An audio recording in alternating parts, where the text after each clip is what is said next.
guys, how are you doing today? I hope you're all doing good. In today's lesson, we will discuss with you guys a topic which is called reduction. In the translation, in Russian means сокращение. So before this, guys, we had with you clauses, right? So we learned with you how to connect the sentences, how to describe our subject or complement, so noun, right? But here, guys, now we should reduce them. Okay, in order to beautify our sentences, which all the advanced English learners use. So why do we use reduction actually? We use reduction in order not to repeat our noun, like the same subjects. And we will start from reduction in relative clause. So if you remember, we had with you three types of clauses, which are relative clause, noun clause, and adverb clause, right? So we can use reduction with all of them, but today we will start with you reduction with relative clause.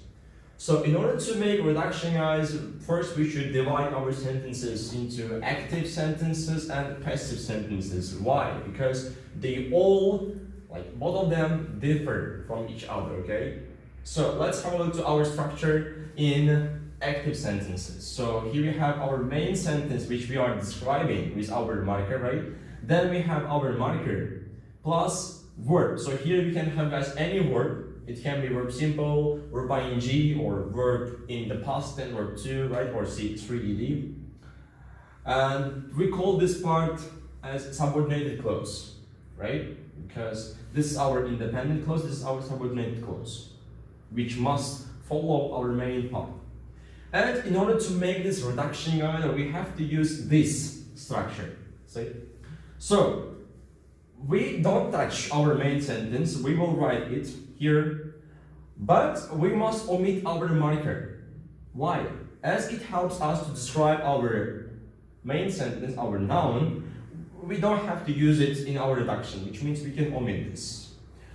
As about our verb, we must change this in our reduction into verb ing. Whatever verb you have here, it must be changed into verb ing. Even if it's verb 3ed or verb 2ed, it must be changed into verb ing. If it's verb simple, it must be changed into verb ing. For example, let's say it's written here like the word play or play it, you must change it here like playing. Okay? So let's have a look at the example. Here you have the students who passed the exam can have a rest. See? It means студенты, которые прошли экзамен, могут отдыхать, right? And we are asked to make this reduction. So, it's simple. We just need to follow our reduction structure, okay? So, let's have a look. The students here is our main part. That's why we don't have to touch this, okay? We just need to write this as it is, okay? And then here we have our marker, right? That's our marker, who. And here it says in our structure, we must omit. So we omitted this. And then here we have the verb, past tense. See? It's coming in past tense. And in order to make this in reduction, we must change this into verb ing. It means it must be passing. See? We change it. And etc. The other part we must copy. Okay? And it will be like the students passing the exam can have a rest. Okay? And the translation will be студенты, проходящие экзамен, могут отдыхать. See? Do you feel the difference, guys? Here we have who, we have passed, and etc. Right? But here we just wrote it like the students passing the exam. That's it. That's all you have to do. Okay?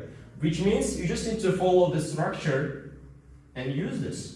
Okay, and of course, don't forget our sentences, okay? This structure only for active sentences, okay? As about for passive sentences, we will have them sometime. Okay, good. So now we have passive sentences, and here we have the structure here. Again, here we are using our main sentence, then we have our marker, see? Which we are describing like who, that, which, etc., right? And then here we have to be.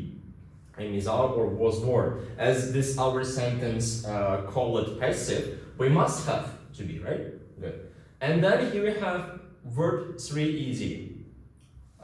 As its sentence is passive, you must have verb 3 ed automatically, right? And this part is called subordinated clause, which must follow our main sentence. Okay, and here we have the structure of our reduction. So let's have a look. Again, main sentence, we keep this, okay? We don't touch this. As about our marker, here also we must omit our marker, okay? To be. We must omit to be also. But our verb 3 ed mustn't be touched, okay? Why? Because your sentence, guys, is called passive. That's why it must keep its passive. Okay? Verb won't be changed, just we will write it like verb 3 ed. Here must be also verb 3 ed. Okay? So now let's have a look at the example. It's written, the phone which was bought by one of my students was expensive. See? Here we are describing our phone, right? With the help of the marker which. And our sentence is coming in passive and in the past tense because we have the to be was. So now let's make this reduction, guys. So the phone, it is our main sentence, which means we don't have to touch this. We keep this, okay? We write here the phone. And let's follow the structure. It's written, we should omit our marker. So where is our marker is which, right? So we omit this. And then here we have what? To be. We also omit this. It means we will omit our was too.